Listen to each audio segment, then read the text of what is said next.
자, 지금부터요, 의사표시의 효력 발생 시기죠. 그래서 이것에 대해서 한번 살펴보도록 그렇게 하겠습니다. 먼저 우리가요, 편지를 쓰죠. 그리고 편지를 붙이고, 편지를 받고, 편지를 읽죠.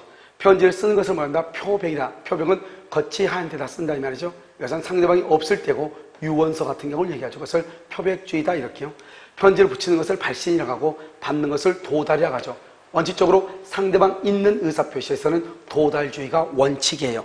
그래서 도달이 원칙이고 발송이 예외로 인정되는 것이죠. 그래서 상대방이 있는 경우는 원칙적으로 도달주의다, 이렇게요. 편지를 읽어서 내용을 아는 것을 요지주의라고 한단 말이죠. 그러니까 가장 중요한 건 도달이죠. 도달이라고 하는 것은 뭐냐? 통지의 내용을 알 수 있는 객관적 상태에 놓여 있는 때 그것을 우리는 뭐란다? 도달이라고 하죠. 통지의 내용을 알 수 있는, 알아버리면 안 돼. 알아버리면 요지주의가 되니까. 그런데 도달이라는 것은 뭐냐면 상대방의 지배권의 범위 안에 들어가야 돼. 즉 우편함에 편지가 꽂혀 있으면 된다, 이 말이죠. 그래서 현실적으로 수령할 필요는 없고요. 통계 내용을 알 수 있으면 돼. 통계 내용을 알 필요는 없다, 이 말이죠. 알아버리면 요지주의가 되니까. 알겠죠? 이것을 의사표시, 효력발생 시기 중에서 도달에 관한 내용이고요. 그럼 우리가 도달로 인정하는 것과 도달로 인정하지 않는 것, 그 다음에 논란이 있는 것들 이렇게 이렇게 구별한단 말이죠. 등기 우편이라든가 내용 증명 우편은 반송되지 않았다? 그러면 도달로 보는 것이에요. 그런데 보통 우편이라든가 신문 광고의 경우는 도달로 보지 않아요. 그런데 문제는 뭐냐면 등기 우편인데 상대방이요 전입 신고지로 편지를 보냈어. 그런데 그 사람이 실제로 거기서 거주하지 않단 말이죠. 그러면 도달이 아니에요. 왜냐? 우리 민법상의 주소지는 생활의 근거가 되는 것. 그것을 우리는 민법상의 주소지라고 한단 말이죠. 그러니까 실제로 거주하지 않죠? 도달로 보는 것이 아니다. 그 다음에 채권 양도 통지서를요 임차인이 임대인에게 발송을 했어요.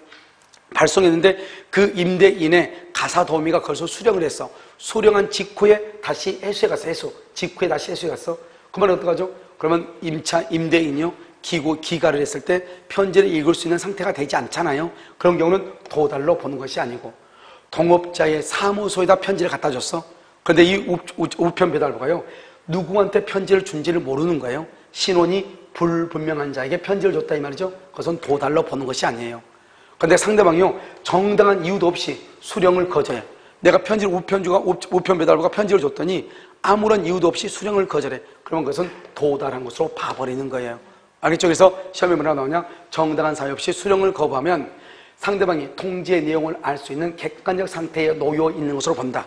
상대방이 통지의 내용을 알 수 있는 객관적 상태, 그것을 도달이다, 이렇게 얘기한단 말이죠. 알겠죠? 그 다음에 우리가 그냥 격지자죠. 격지자와 대화자가 있는데 대화자는 여러분과 내가 대화자죠.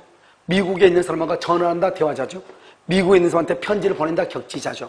그러니까 우리가 대화자와 격지자는 거리상의 개념이 아니고 시간상의 개념으로 구분하는 것이고 아무 말 없으면 격지자로 보는 것이에요. 그래서 대화자는 청약과 승낙이 둘 다 도달주의지만 격지자는요 청약은 도달주의고 승낙은 무슨 주의다? 발신주의가 되는 것이에요.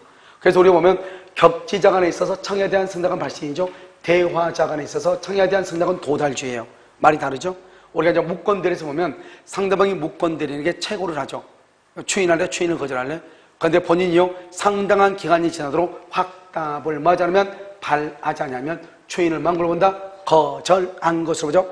그것을 발신주의다, 이렇게 얘기하고 발신주의는 도달주의의 예외가 되는 것이고 그 다음에 111조가 상대방이 있는 의사표시는 도달함으로써 효력을 발생해 상대방이 있는 경우는 원칙적으로 도달주의고 예외적으로 발신주의단 말이죠. 갑을 뭐라 한다? 의사표시자라고 그래. 갑이 을하고 갑이 을한테 청약을 해. 2월 1일 발송을 해. 우리는 아무 말 없으면 격지자니까 발송은 원칙적으로 도달주의예요. 그러니까 발송했을 때 청약이 아니에요. 이 청약이 2월 5일 을한테 도달했을 때 청약이고 청약은 철회를 못하는 거예요. 그러면 언제까지 철회를 한다? 언제까지? 도달하기 전까지 철회를 해야 된다, 이 말이죠. 도달하면 철회를 못해. 그럼 언제까지 철회를 못하냐? 승낙 기간이 정해져 있으면 그 기간 동안 철회를 못한다. 청약의 구속력이다 얘기하는 것이고 만약에 승낙 기간을 정하지 않으면 상당한 기간까지 철회를 못하는 것이에요. 그러니까 철회를 하고 싶으면 편지가 도달하기 전까지 처리하면 된다, 이 말이죠. 그 다음에 의사표시자가 편지를 발송하고 도달하기 전에 2월 3일날 사망하거나 제한 능력자가 됐다, 이 말이죠. 그렇다고 하더라도 의사표시의 효력에는 아무런 영향이 없다. 그 말은 사망하고 난 다음에 편지가 도달했어. 그럼 사망 후 도달하면 상속인이 책임을 지면 되는 것이고 제한 능력자가 된 다음에 도달하게 되면 법정 대리인이 책임을 지면 되죠. 그러니까 편지를 발송하고 도달하기 전에 의사표시자가 사망하거나 제한 능력자가 됐다 할지라도 의사표시의 효력에는 아무런 영향이 없다. 나중에 편지가 도달하면 의사표시로서 효력을 발생한다 이런 말이죠. 상대방한테 편지가 도달할 때 상대방이 제한 능력자예요. 그럼 이것을 제한 능력자를 편지를 수령할 수 있는 능력이 없다. 수령 무능력자라고 얘기하는 것이죠. 그래서 수령 무능력자이기 때문에 갑은 을한테요. 수령 무능력자한테 의사표시가 도달했다고 주장할 수 없고 의사표시의 효력을 가지고 대항할 수가 없는 거예요. 그런데요, 수령 무능력자의 법정 대리인이 그 사실을 알았어? 그러면 안때부터 도달을 주장할 수 있다 이런 말이죠. 그 다음에 공시송달이죠. 공시송달은 과실 없이 상대방의 주소지라든가 상대방의 거주지를 알지 못한 경우 가실 없이 그럴 때 공시송달을 하죠. 국내에서 공시송달은 2주간이고요. 국외에서 공시송달은 2개월이에요.